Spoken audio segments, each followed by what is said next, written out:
हमें थोड़ी देर बाद खबर मिली है कि एसएससी चेयरमैन आ गया है। फिर खबर मिली है कि जितेंद्र सिंह जी आ गए हैं। हमने अपनी सारी समस्याएं एसएससी की और रेलवे की प्रॉपर तरीके से उनके सामने रख दिया। मंत्री जी ने तुरंत कहा, हाँ, अगर क्वेश्चन सही में रॉन्ग है तो फिर पैसे वापस करो, और अगर सही क्वेश्चन को उन्होंने रॉन्ग रिप्रेजेंट किया है तो पैसे रख लो।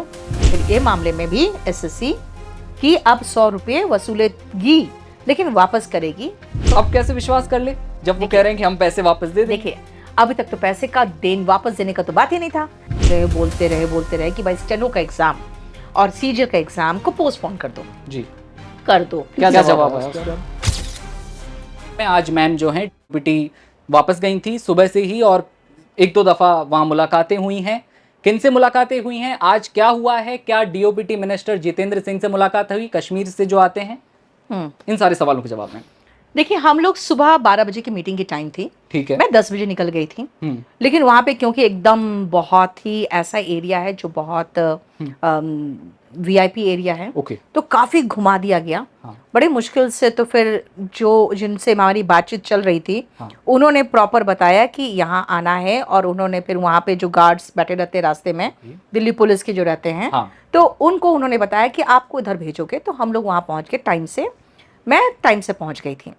बाकी सब 3 टीचर्स को ही परमिशन मिला था, लेकिन बाद में अल्टीमेटली हम लोगों ने कहा था कि नहीं, अभिनय सर को भी जोड़ना जरूरी है। अच्छा, तो ये 4 टीचर, तो हम लोग 4 टीचर थे, आभास सैनी, मैं, राकेश यादव और अभिनय शर्मा। तो हम लोग वहाँ जब गए तो हम लोग की मुलाकात मंत्री जी के जो बिल्कुल निजी तरीके से जो उनके स्टाफ है, अपने एकदम इनका जो पर्सनल स्टाफ में आता है, उनसे मुलाकात हुई। उन्होंने सीधा स्ट्रेट कहा कि देखिए, हम स्टेटमेंट मीडिया में नहीं दे सकते। अच्छा। और आप भी हमारा मीडिया में कोई ज़रूरी नहीं है को बताने की किससे मुलाकात हुई, क्या क्या बातें हुई है। तो इनफैक्ट हम लोगों ने तुरंत कह दिया उनको रोक के कि सर, हम लोग बोल के आए हैं कि हम लोग डीओपीटी जा रहे हैं, तो हमें ये बताना ही पड़ेगा बच्चों को कि हम लोग डीओपीटी में मिल के आए हैं, तो जो बातें हुई वो बताना ज़रूरी है। हमने अपनी सारी समस्याएँ एसएससी की और रेलवे की प्रॉपर तरीके से उनके सामने रख दिया। तो उन्होंने कहा कि आपकी समस्याएं हम सुन लिए, अब मैं मंत्री जी को बताऊंगा। और फिर मैं उठी कि सर, मैं आपको चाहती हूँ मैं समराइज कर दूं। उन्होंने कहा कि आपने जो बोल दिया ना, वो मेरे दिमाग में बिल्कुल फिट हो गया है कंप्यूटर की तरह। अब आपको रिपीट करने की जरूरत नहीं है, आपको 4-5 दिन के बाद हम फिर बुलाएंगे। उस समय अगर जरूरत पड़ेगा तो मंत्री जी से आपकी मुलाकात करवा देंगे, नहीं तो अभी ये सारी जो प्रॉब्लम्स है वो हम डिस्कस करके आपको सोल्यूशन बता देंगे। हम लोग निकल आए, आधे घंटे के बाद खबर आई कि वापस आओ। ये समय 3 बजे के आसपास करा, ये करीबन हम जब निकले हैं तो 1:30-2 बज रहा होगा। अच्छा, आप वहां से निकल आए? ठीक है, हम आधे रास्ते आ चुके थे। तो हाँ, 2 बज रहा था लगभग। तो उन्होंने कहा वापस आओ। तो फिर आधे रास्ते से हम वापस गए हैं। तो जब वापस गए हैं तो हमें थोड़ी देर बाद खबर मिली है कि एसएससी चेयरमैन आ गए हैं। फिर खबर मिली है कि जितेंद्र सिंह जी आ गए हैं, और हमारी मुलाकात जो उनके पर्सनल जिनको हमने सारे प्रॉब्लम्स बताए थे, वो ऑलरेडी उनको सारे प्रॉब्लम्स बता के, और उसके बाद हम लोगों को बुलाया गया। फिर हम लिस्ट लेके गए थे कि हमें क्या क्या प्रॉब्लम डिस्कस करना है। तो जो प्रॉब्लम्स हमारे जेन्युइन डिमांड थे वो मानते गए, लेकिन वो जो डिमांड हमारा था कि भाई अभी तक हमें अच्छा इंफ्रास्ट्रक्चर मिल रहा था, जो टीसीएस का था, और एडिक्वेटी के पास इंफ्रास्ट्रक्चर ही नहीं है। तो उन्होंने कहा कि देखिए, आपका डिमांड था प्रॉपर इंफ्रास्ट्रक्चर और सेंटर एलोकेशन जो आस पास ही हो, 100 किलोमीटर के दायरे पे हो, और ऐसा नहीं बहुत दूर नहीं हो। तो देखिए, ये दोनों डिमांड्स तो मान रहे हैं। ठीक है, अब ऐसा क्या है कि आप टीसीएस में इतना इंटरेस्टेड क्यों हैं?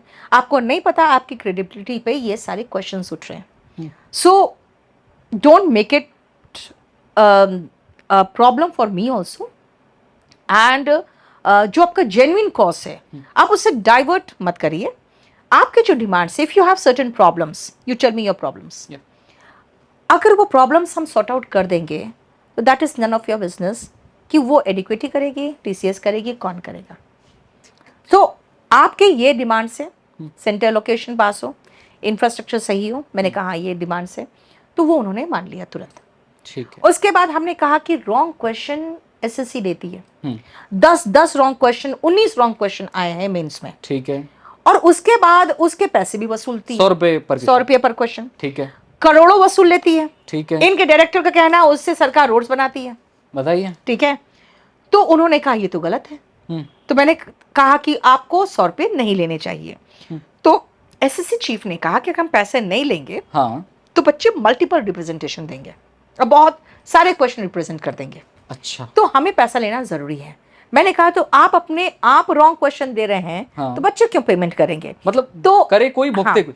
तो इस बारे में मंत्री जी ने तुरंत कहा, हाँ, अगर क्वेश्चन सही में रॉन्ग है तो फिर पैसे वापस करो, और अगर सही क्वेश्चन को उन्होंने रॉन्ग रिप्रेजेंट किया है हाँ, तो पैसे रख लो।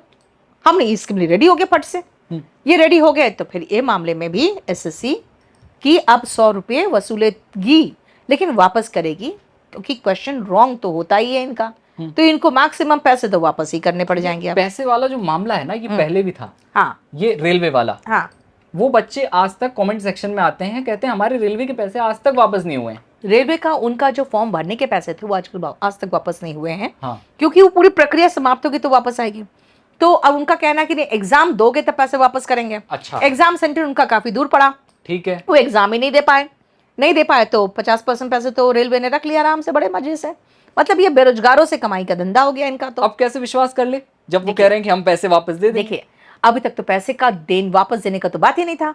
आज पैसे देने की बात वापस हुई है, तो हमें इसको थोड़ा सा पॉजिटिव तरीके से तो लेना पड़ेगा। फिर मैं आई सीपीओ 2024 का रिजल्ट। ओके। तो उन्होंने अपने सारे प्रॉब्लम्स बताए। मैंने कहा ठीक है, 2-4 बच्चे अब सेलेक्टेड हुए होंगे नॉर्थ ईस्ट के, जो हाइट के प्रॉब्लम के कारण रह गए थे। उसमें से 80 या 90 बच्चे अपियर हुए हैं एग्जाम में, जिनका हाइट का प्रॉब्लम था और जिनको बाद में आपने अलाउ किया है।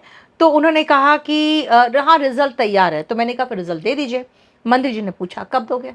तो उसने कहा कि 1 सप्ताह में। 1 सप्ताह। तो वो भी हमारा हो गया, 1 सप्ताह में रिजल्ट। हाँ, ठीक है। सीपीयू का। उसके बाद फिर आए एज रेकनिंग पे। हमने कहा कि अगर आप 6 महीना एक्सटेंड कर दिए होते, क्योंकि अपने 2024 में तो प्रॉब्लम आपने किया, इतने क्वेश्चन गलत देखे। 2023 में आपने किया, आपने पता नहीं क्या फॉर्मूला लगाया, मेंस में आपने 2 शिफ्ट में करा दिया, एक ही शिफ्ट से ज्यादा बच्चे सेलेक्ट हो गए। तो नॉर्मलाइजेशन के कारण तुम लोग समझ में नहीं पाते क्या हुआ, कहाँ से गया। तो उन्होंने कहा कि ये जो प्रॉब्लम है एज रेकनिंग का, अगर हम आपकी बात मानते हैं तो फिर से सीजीएल की भी पूरी प्रक्रिया शुरू हो जाएगी।